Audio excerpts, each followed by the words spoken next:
Hai, udah lama gak ngobrol nih. Ketemu lagi di acara podcast Bincang Sehat, obrolan santai seputar kesehatan. Gimana kabarnya teman-teman semua? Semoga selalu dalam keadaan sehat dan bahagia. Buat yang belum kenal, kita kenalan dulu yuk. Nama aku Tessa Ayuwardani. Teman-teman bisa panggil aku Tessa atau apapun yang teman-teman mau. Nah, kali ini Tessa tidak sendiri, tapi akan ditemani oleh narasumber yang sangat luar biasa. Beliau adalah salah satu dokter spesialis forensik di instalasi kedokteran forensik dan mediko-legal di RSUD Dr. Saiful Anwar. Yuk kenalan dengan dokter cantik yang satu ini. Oke. Halo, assalamualaikum dokter. Waalaikumsalam Mbak. Oke, boleh dikenalkan diri dulu dokter kepada teman-teman. Oke, assalamualaikum teman-teman. Perkenalkan, nama saya Dr. Dwi Fitrianti Arisa Putri, spesialis forensik dan mediko-legal. Nah, kalau panggilan tadi Mbak Tessa udah menyampaikan ya panggilannya Mbak Tessa. Kalau saya dipanggilnya Riza atau Riza. Oke, gitu. dokter Risa gitu nggih dokter. Oke, bagaimana kabarnya dokter Risa? Alhamdulillah luar biasa Mbak Tessa. Gimana Mbak Tessa? Alhamdulillah sehat selalu dokter. Oke, nah kali ini saya dan dokter Risa akan memberikan informasi kepada teman-teman semua seputar alur pemeriksaan visum dengan kasus KDRT. Seperti itu ya dokter? Ya. Oke, nah karena banyak sekali nih dokter, teman-teman di luar sana yang mention ke Instagram kita. Oh, barangkali ini teman-teman ada yang belum tahu Instagram kita. Coba cek dan follow ya teman-teman, @pkrsikf.rssa. Huruf kecil semua. Coba kalian follow, kalian cek-cek. Di situ kalian banyak menemukan informasi terkait layanan-layanan yang ada di instalasi kita, seperti itu. Oke, kasus KDRT ini sepertinya marak terjadi ya dokter. Betul. Dan sepertinya masih menjadi hot topic gitu. Seperti beberapa bulan yang lalu pernah terjadi seorang artis atau pedangdut dokter itu mendapat kekerasan oleh suaminya. Itu sempat heboh juga dokter di dunia perartisan seperti itu. Oke, nah yang pernah dokter tangani di instalasi kedokteran forensik atau di RSSA ini apa memang seperti itu dokter, semarak itu?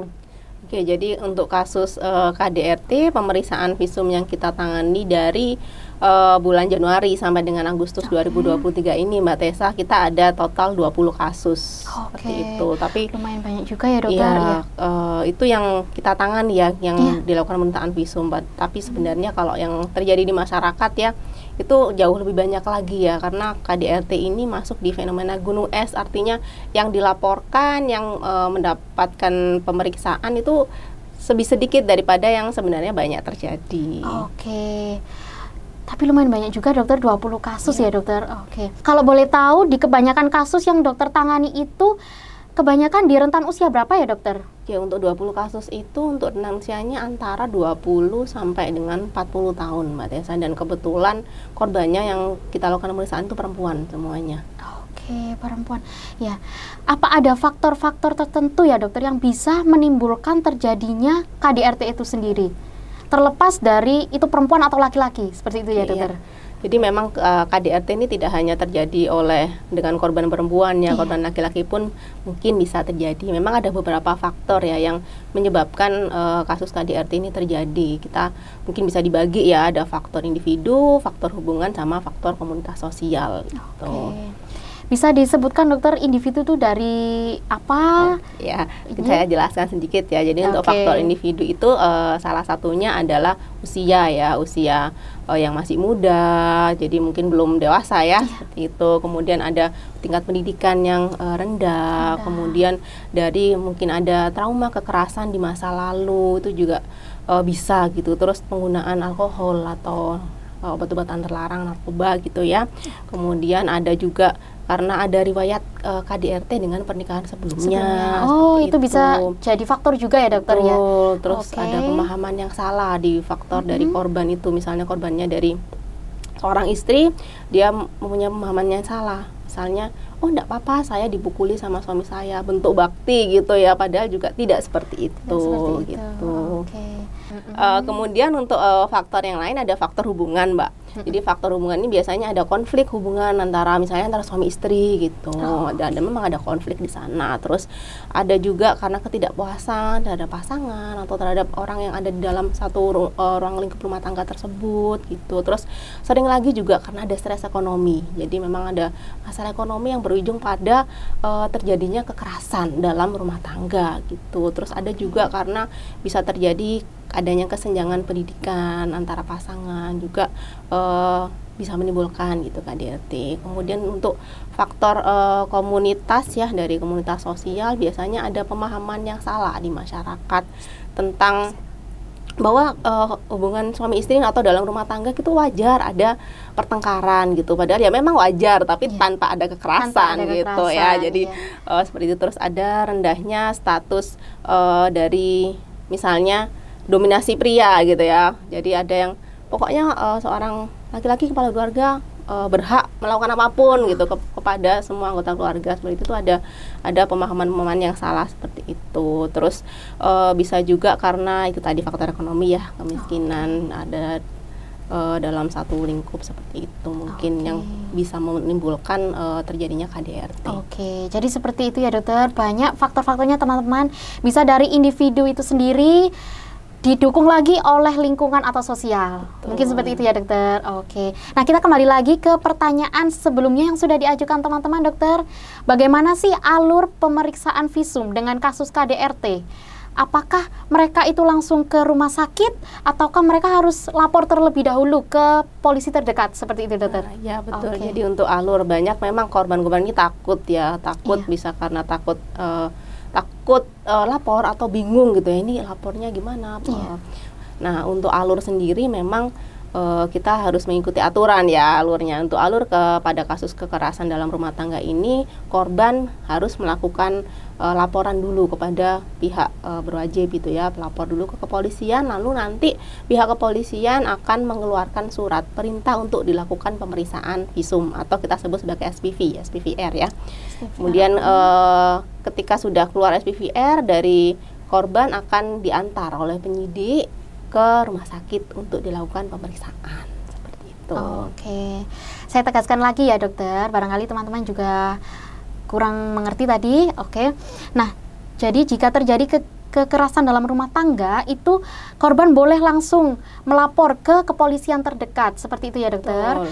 Lalu akan mendapatkan surat permintaan visum atau biasa disebut SPVR. SPVR lalu dibawa ke rumah sakit terdekat atau fasilitas kesehatan terdekat. Lalu dokter forensik akan langsung memeriksa dokter.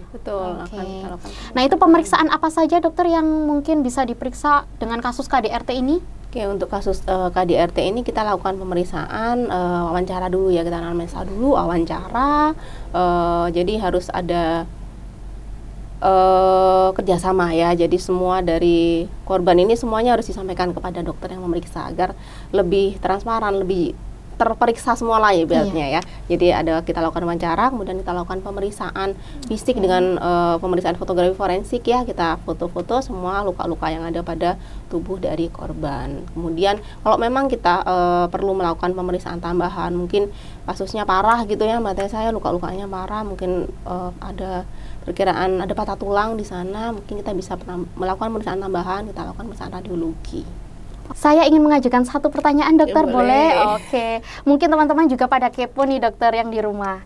Nah, semisal ada kasus KDRT dokter, itu sudah terjadi beberapa hari yang lalu, namun korban baru ingin melaporkan itu ketika luka-lukanya itu di fisik sudah hilang dokter. Itu apakah masih bisa diperiksa atau gimana dokter?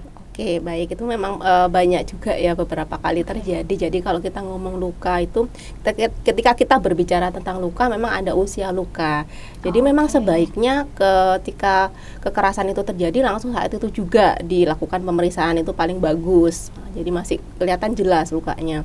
Tapi memang lambat laun luka itu akan mengalami penyembuhan. Nah, disinilah masalahnya. Ketika ada suatu kekerasan pada kasus KDRT ini ya, tidak segera lapor, sudah lewat beberapa hari, apalagi lewat lebih dari 7 hari gitu ya, biasanya untuk luka-luka memar, lecet itu kan sudah mengalami penyembuhan di sana. Itu akan susah untuk kita lakukan pemeriksaan karena tidak ada bekasnya. Jadi barang buktinya udah hilang seperti itu. Maka memang sebaiknya ketika ada kekerasan terjadi itu segera melapor. Memang kalau kadang ada emosional psikis yang dari korban itu takut gitu ya, betul. ada baiknya menghubungi mungkin sekedar saran ya orang terdekat untuk mendampingi melakukan pelaporan kepada pihak yang berwajib sehingga bisa segera dilakukan pemeriksaan. Jadi sebelum luka-lukanya itu, sebelum barang buktinya hilang masih terekam. Oke, nggak kerasa ya dokter, sudah 10 menit berlalu, kita menemani teman-teman di luar sana. Oke, barangkali ada pesan-pesan dokter untuk teman-teman yang di luar sana yang mungkin sedang mengalami KDRT tapi masih takut untuk melaporkan? Oke ya, jadi mungkin sedikit pesannya. Kekerasan dalam rumah tangga apapun ya jenisnya, kekerasan itu tidaklah benar gitu ya, tidaklah dibenarkan. Jadi kita harus berani ya untuk mungkin para korban-korban KDRT di luar sana, beranilah untuk speak up, karena kalau tidak dilaporkan, tidak speak up, itu akan terjadi terus-menerus berulang dan tidak ada ujungnya, karena itu siklus ya, terus akan berulang. Jadi semangat untuk para korban KDRT, beranilah untuk melaporkan kekerasan yang dialami, dan tidak ada yang namanya kasih sayang itu divisualisasikan dengan cara kekerasan. Oke, baik. Terima kasih Dokter Risa sudah bersedia hadir di acara podcast Bincang Sehat ini. Jangan bosan-bosan ya dokter. Semoga hari ini banyak informasi yang teman-teman dapat dan teman-teman juga bisa share ke lingkungan sekitar teman-teman. Barangkali ada yang mengalami kekerasan tapi masih takut untuk melapor. Terima kasih banyak buat teman-teman yang udah setia dengerin podcast kali ini. Semoga pagi ini kalian semua sehat dan selalu bahagia. Tetap semangat untuk masa depan yang lebih hebat. Saya Tessa, pamit undur diri dari podcast Bincang Sehat RSSA.